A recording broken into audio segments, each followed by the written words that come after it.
السلام علیکم. یہ آج ہم فیڈرل شریعہ کورٹ کے باہر کھڑے ہیں جو آج ہیئرنگ تھی ٹرانسجنڈر ایکٹ کی. اندر جو دلائل مکمل ہوئے ہیں، محمد صاحب ہمارے پٹیشنر تھے اور مدثر رشید صاحب ہمارے ان کے ساتھ تھے. تو مجھے آپ بتائیں کہ آج کیسا رہا جو دلائل ہیں آپ کے. السلام علیکم. اچھا، یہ تقریباً 2020 میں پہلی جو ہے پٹیشن فیڈرل شریعت کورٹ میں ٹرانسجنڈر ایکٹ کے خلاف دائر ہوئی. اس کے بعد مختلف پٹیشنز آتی رہیں اور مختلف رسپونڈنٹ جو ہیں وہ بھی ایڈ ہوتے رہے.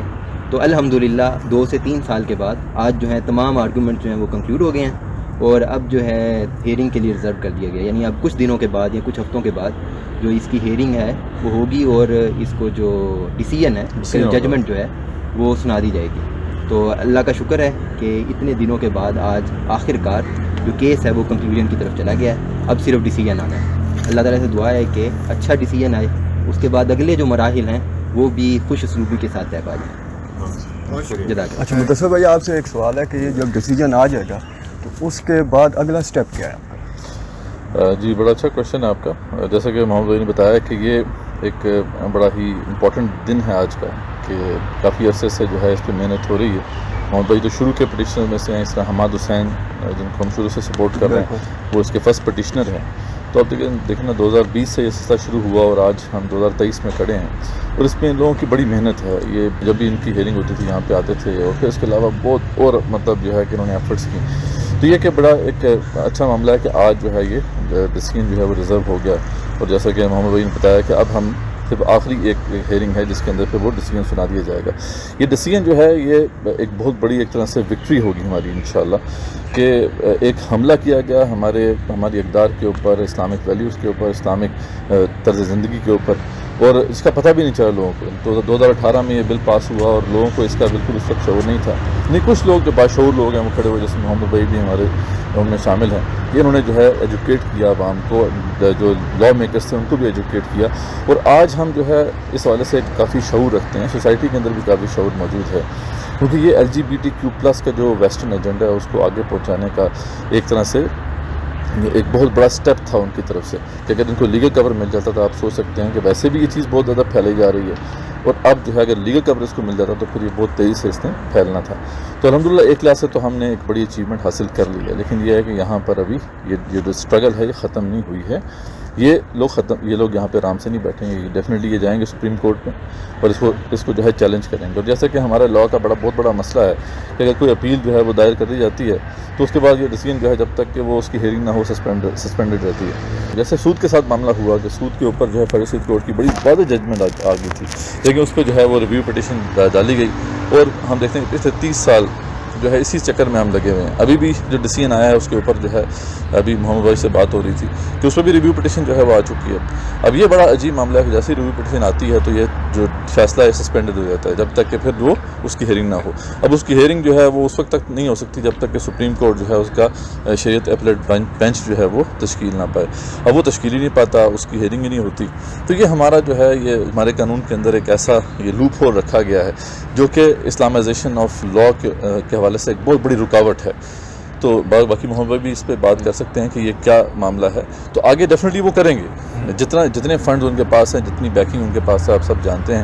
اب تو یہ بات اظہر من الشمس ہے کہ $200 ملین پہلے جو ہے مختص کیے گئے تھے جینڈر بیسڈ ڈسکرمنیشن کے خلاف. اب $500 ملین مزید جو ہے وہ، جس میں ٹیچرز ٹریننگ کی مد میں انہوں نے US نے جو ہے مختص کیے ہیں. تو ڈیفینیٹلی یہ فنڈز کہیں نہ کہیں تو جا رہے ہیں نا، اور وہ لوگ جو یہاں پہ LGBTQ+ ایجنڈے کو پروموٹ کرنا چاہتے ہیں وہ آرام سے نہیں بیٹھیں گے. تو ایک مائل سٹون تو اچیو ہوا الحمدللہ کہ اس پہ ایک اویئرنیس بھی عام ہوئی، اور ایک جسے کہتے ہیں نا کہ انشاءاللہ امید تو یہ ہے کہ ڈیسیژن ہمارے حق میں ہی ہوگا.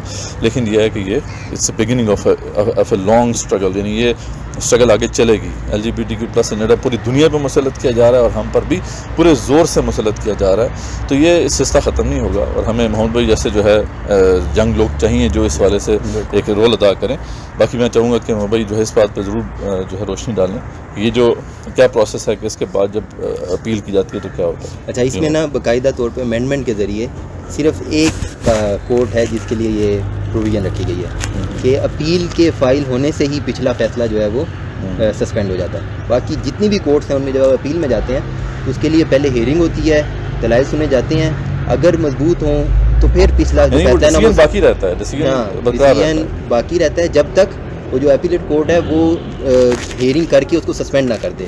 خاص طور پہ کانسٹیٹیوشن میں امینڈمنٹ کے ذریعے فیڈرل شریعت کورٹ کا جو اس کا جو کام ہے اس کو روکنے کے لیے، یعنی اس کی جو ایفیشینسی ہے یا اس کا جو مقصد ہے اس کو روکنے کے لیے انہوں نے یہ پروویژن کانسٹیٹیوشن میں رکھ دیا ہے کہ صرف اپیل کے فائل ہونے سے پچھلا فیصلہ جو ہے وہ سسپینڈ ہو جاتا ہے. اب 2000 سے پہلے کے بھی کئی فیصلے ہیں جو فیڈرل شریعت کورٹ نے کیے ہوئے ہیں. مثال کے طور پہ مسلم فیملی لا آرڈیننس کا سیکشن 4 ہے.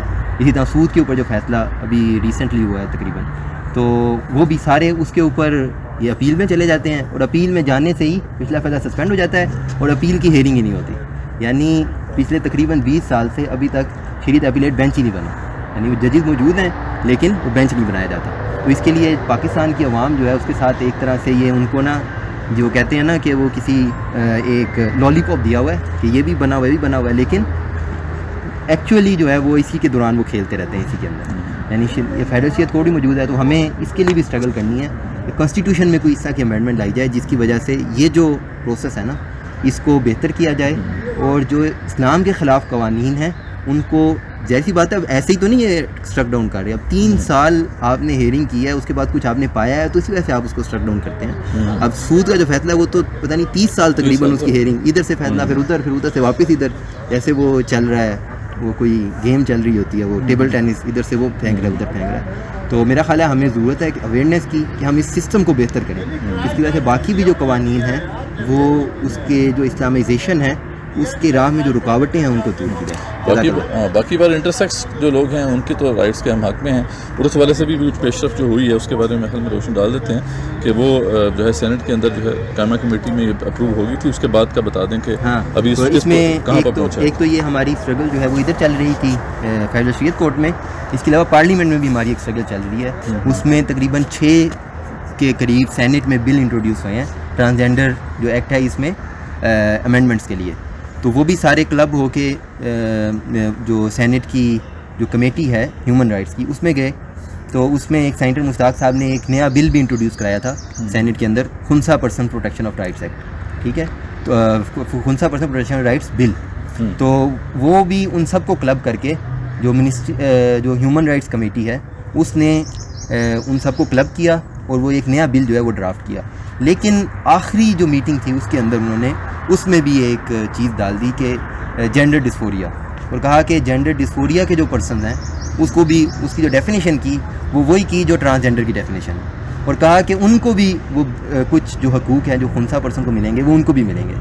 تو یعنی آپ نے ساری جو جد و جہد کی، سارے بلز جو آپ نے وہ کیے، تو آخر میں جا کے وہ جو 1-2 پروویژن اس کی ڈال دی، اس کی وجہ سے اس کے اندر بھی اب خرابیاں پیدا ہو گئی. اب وہ انہوں نے سینٹ میں پیش کیا ہے. تو اس میں بھی ہمیں جد و جہد کرنے کی ضرورت ہے. پاکستانی عوام کو چاہیے کہ ان کے جو نمائندے ہیں جن کو وہ بھیجتے ہیں ان کو بتائیں کہ وہ اس چیز کے اندر اپنا آپ کا جو ووٹ ہے، یعنی جو آپ نمائندگی کر رہے ہیں نا پاکستان کی عوام کی، تو ان کو جا کے ان تک پہنچائیں کہ آپ نے ہماری نمائندگی کیا کرنی ہے. ادھر جا کے اس کے اندر سے وہ جو پروویژنس ہیں ان کو دور کیا جائے اور ایک صحیح جو بہتر بل ہے جو اصل جو حقدار ہیں یعنی خنسا پرسن ہے ان کو ان کا حق ملتا ہے. اور اس میں جو ہے علماء کو بھی اپنا رول ادا کرنا ہے. اس کے اندر سوشل میڈیا جو انفلوئنسرز ہیں ان کو بھی اپنا رول ادا کرنا ہے، کیونکہ یہ لوگ تو ساری بات ہے کہ کورٹس میں اسٹرگل کر رہے ہیں، یہ پارلیمنٹ میں اسٹرگل کر رہے ہیں، لیکن یہ ہے کہ جب تک کہ اس کی سپورٹ نہیں ہوگی عوام کی اور عوام کے اندر اویئرنیس عام نہیں ہوگی تو یہ جو ہے معاملہ اس طریقے سے جو ہے ہمارے مطابق جو ہے فیصلے نہیں ہوں گے ڈیفینیٹلی. یعنی جو ہم چاہتے ہیں کہ اللہ تعالیٰ کے دین کے مطابق فیصلے تو وہ نہیں ہو سکے گا. تو اس والے سے علماء کو بھی اپنا رول ادا کرنا ہے، دینی جو تحریکات ہیں ان کو بھی اپنا رول ادا کرنا ہے اور اس کو لائٹلی نہیں لینا، کیونکہ یہ دیکھیں یہ حملہ ہے اب ہماری فیملیز کے اوپر، ہماری فیملی سٹرکچر کے اوپر. اگر اس طرح کا کوئی لیگل پروٹیکشن مل جاتی ہے، چاہے فحاشی ہے، چاہے وہ جو ہے LGBTQ+ کا جو ایجنڈا ہے، تو پھر اس سے جو ہے ہماری اگلی نسل جو ہے وہ تباہ ہو جائے گی. تو خاص طور پہ ہم اپیل کرتے ہیں کہ سب علماء کو بھی اس پہ رول ادا کرنا چاہیے اور تمام جو تحریکات اسلامیہ کے ساتھ منسلک لوگ ہیں ان کو بھی ایک رول ادا کرنا چاہیے.